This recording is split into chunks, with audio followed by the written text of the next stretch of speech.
Si Vanessa. Nasaan? Umalis na. Hindi ka na ginising kasi maimbing daw tulog mo.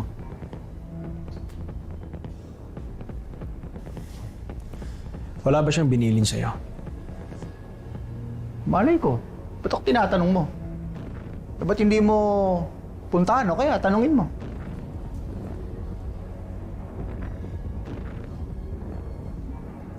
Mukhang may tama ka. Oo nga eh. Naparami inom ko kagabi. Hindi yun ang ibig ko sabihin. Ang ibig ko sabihin eh, mukhang masama ang tama mo sa Vanessa na yun.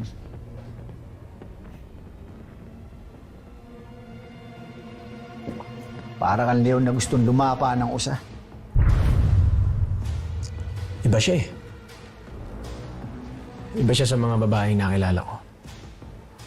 Yun yung tipo ng mga babae na hinahanap ko. Ay, naku. In love.